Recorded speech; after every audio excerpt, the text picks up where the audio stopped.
Nosotros creo que tenemos una cultura política bastante parroquial, como se dice en teoría política, muy primaria, muy poco desarrollada. Tenemos cultura política, pero muy elemental, muy básica.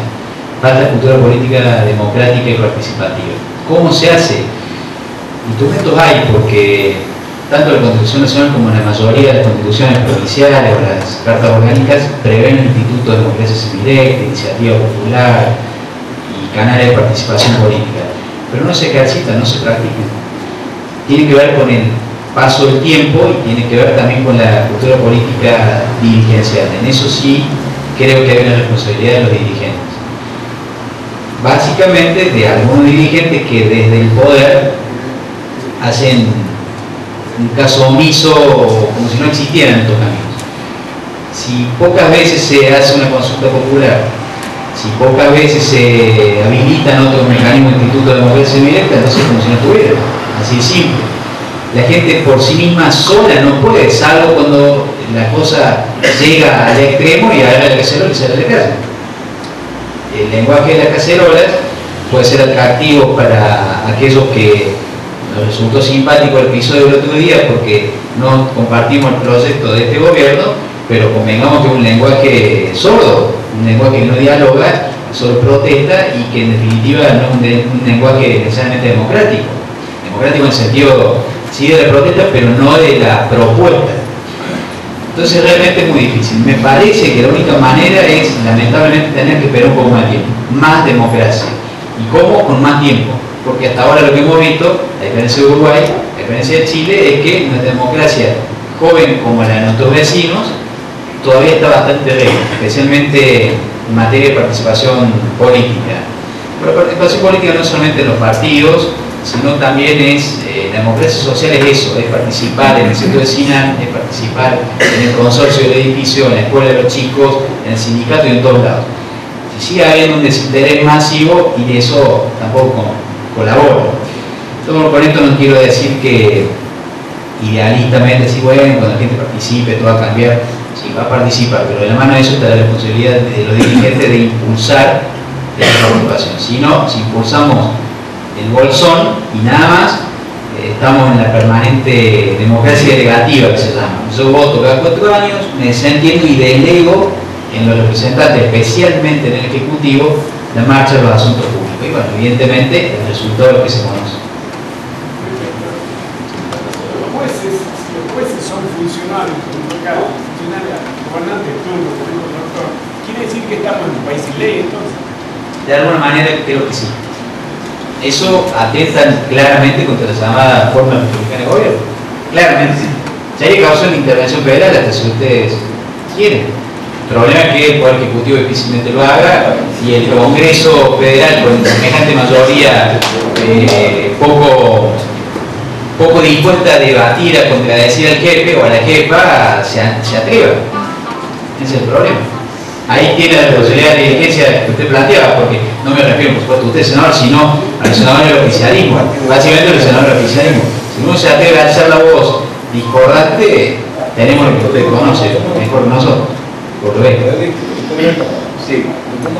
Alberti escribió uno de, entre otras cosas, las bases, tomando como base, valga la redundancia, ejemplos y normativas y constituciones de otros lugares, entre ellas de Estados Unidos, que a priori la primera república que se conozca como nosotros hoy la vivimos.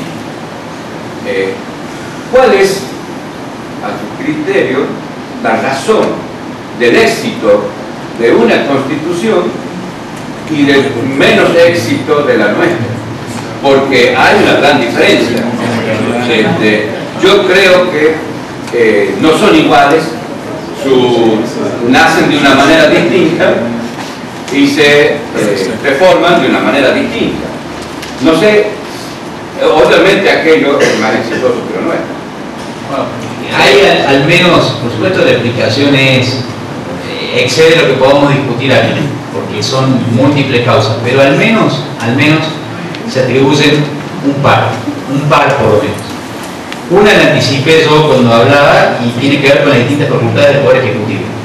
El presidente argentino tuvo siempre más facultades y de la mano de esas facultades de emergencia que no tiene el presidente norteamericano, porque siguen estando al día de hoy en manos del Congreso Federal Norteamericano, hizo que en la práctica argentina el presidente echara mano de eso.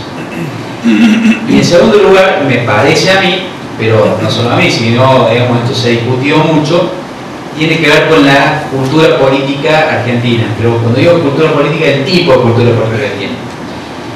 Una cultura política argentina asignada por los golpes de Estado.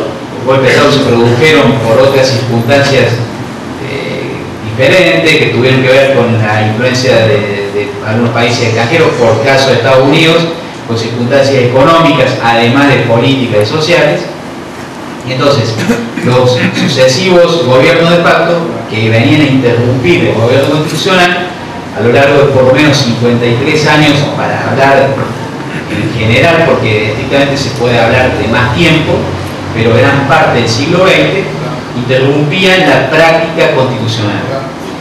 De la mano de esa interrupción de la práctica constitucional se fue internalizando una cultura política autoritaria y una cultura política no democrática. De manera tal que cuando venía un gobierno democrático, también con un claro perfil autoritario y un claro perfil no democrático, además con la necesidad de diferenciarse del gobierno de pacto, lo primero que hacía era romper con todo lo que había hecho el gobierno de pacto. Luego venía un nuevo gobierno de pacto que lo primero que hacía era destruir todo lo que había hecho el gobierno surgido de la voluntad popular. Piénsese, que creo que ha quedado claro que yo no soy peronista, pero de todas maneras piénsese lo que ocurrió con la primera, el primer golpe de Estado contra Perón. Está prohibida la palabra Perón, peronismo y los gustos de Perón que se habían esparcido por toda Argentina en una clara demostración de prepotencia no libertaria, no republicana. Bueno, la respuesta a eso fue igual de peor. Un cadáver de Evita, 18 años no se sabía dónde, y prohibía la palabra Perón. Entonces, del extremo permanente al otro extremo permanente, y eso generó una práctica política completamente apartada de las llamadas políticas de Estado, y en esto me faltó, digamos, completar la respuesta del senador, que creo que ahí puede haber una clave también. Entonces, no hay políticas de Estado, es decir, políticas a mediano y largo plazo, porque está internalizado en cada uno de los actores políticos, en el municipio, en el Consejo Deliberante, en el gobierno provincial y nacional, que hay que diferenciarse del que estaba antes. Entonces, el gobernador anterior hizo un programa que se llamaba Programa de Saneamiento Ambiental de la Cuenca del Río Salí. El gobierno que venga, con tal de diferenciarse del actual, lo primero que va a hacer es cambiarle el nombre al programa, cuando el programa es bueno porque lo que hace es sanear la cuenca del río. Y eso está muy internalizado. Yo me acuerdo hace unos años atrás, en Córdoba, en los primeros años de la democracia, en esta apertura democrática, valga la redundancia, existió en los años 80 el llamado Festival Latinoamericano de Teatro. Fue una expresión cultural muy buena que tenía que ver con ganar la calle, con abrir a la participación popular, a las expresiones artísticas, evitar la censura, etc. Lo primero que hizo el gobierno que le siguió al gobierno radical que terminó fue cambiar el nombre del Congreso al Festival Latinoamericano de Teatro, nada más que para cambiar el nombre. Y me acuerdo que me lo dijo un actor de teatro. Me dice, me voy al Festival del Mercosur. Y le digo, ¿y eso? No, dice lo que era el Festival Latinoamericano. Y se le cambió el nombre, como hacen con todo, le cambian el nombre para ser distinto que el que estaba antes. Y a mí me acuerdo, me quedó muy grabado eso, porque digo, ocurre desde temas insignificantes a grandes políticas de Estado que tienen que ver con el presupuesto, con la lucha contra la pobreza, contra el plan de educación de los próximos 20 o 30 años, y así con todo, con la política de defensa, con la política exterior. Entonces el tema es, puede ser distinto. Si quieren andar con el saco suelto, haciendo ser gracioso por la cumbre iberoamericana, el próximo presidente va a decir, entonces no voy, o me pongo el saco distinto, y a veces hay que tratar de seguir una senda. Para redondear, de la política argentina, que uno recuerde, el único caso de política de Estado es la cláusula transitoria primera, incorporada en 1994 sobre las Islas Malvinas. Ya no van a poder venir más programas de peluche a los Kelpers, porque hay una política de Estado en materia de recuperación de las Malvinas. Es lo único. En todo lo demás no hay políticas de Estado, en lo que sí tiene responsabilidad los dirigentes, tanto de la oposición como los del oficialismo. Quizá ese puede ser un cambio. Y ahora tenemos un ejemplo, Escuela León Anterovich. Últimas dos preguntitas. Sí, discúlpame. Sí. Saliendo un poco de los temas que venimos hablando, con todo lo que está pasando con Prefectura y con Gendarmería en este momento, no estoy de acuerdo con que se sindicalicen, pero ¿cuál es tu visión desde la parte jurídica de todo lo que está pasando para escuchar, por ejemplo, los reclamos de gente que aparte de tener armas son trabajadores? Sí, el planteo es bueno, porque son trabajadores, pero ellos tienen un estatuto que les impide formular reclamos si no es por la vía jerárquica. Esa es la respuesta jurídica. Okay. Porque además ellos portan armas. Sí. Es un tema muy delicado porque no es lo mismo tener 17.000 personas en la calle reclamando por su salario que tener 17.000 efectivos que tienen armas, no en la calle, pero no sé dónde las han dejado para salir a reclamar. Y algún desbocado que nunca falta puede alentar alguna aventura que quiero creer que no, al menos porque he escuchado las manifestaciones de los que reclaman, pero es un arma de doble filo para usar mi moneda, es peligroso. Jurídicamente es peligroso. Okay.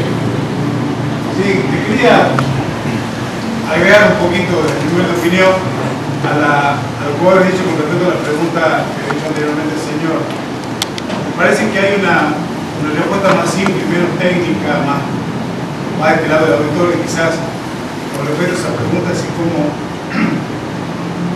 ¿por qué tiene éxito la Constitución o no? Yo creo que el éxito de una ley, en este caso la ley magna, que es la Constitución, está sujetada a si se la respeta o no y cuáles son los mecanismos que hacen que se la respete o no. Me parece que ahí depende específicamente, fundamentalmente de eso. Sí, perdón, simplemente por eso, muy buena su intervención, porque en definitiva, como usted dice, me explayé explicando sobre el golpe de Estado, en definitiva se resume en eso, violar la Constitución. ¿Qué hacían los gobiernos de facto? Anular la Constitución, intervenir en el Congreso, intervenir en la provincia. Correcto. Pero eso generó un hábito de incumplimiento de la Constitución también. Pero no tan solo de la vigencia, sino de Sí, prácticamente todo el sí, pueblo. sí, claro, cuando dicen no, completamente, porque la gente, completamente, porque la gente, pero una cultura autoritaria es eso. Cuando la gente dice lo hacen los de arriba, es como ellos. ¿Y quién son ellos? Lo que nosotros hemos puesto en el gobierno, no los militares que hicieron golpe de Estado. Estoy de acuerdo con usted. Agradecemos mucho al auditorio las preguntas, el haber escuchado tan atentamente al doctor Belisle. Bueno, y para cerrar el acto voy a pasar la palabra a Renzo. Y muchas gracias nuevamente.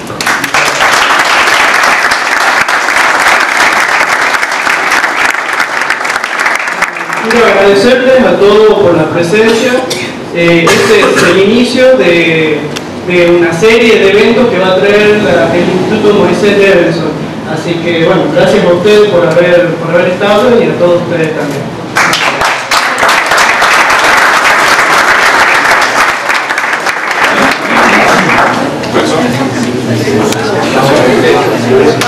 Gracias.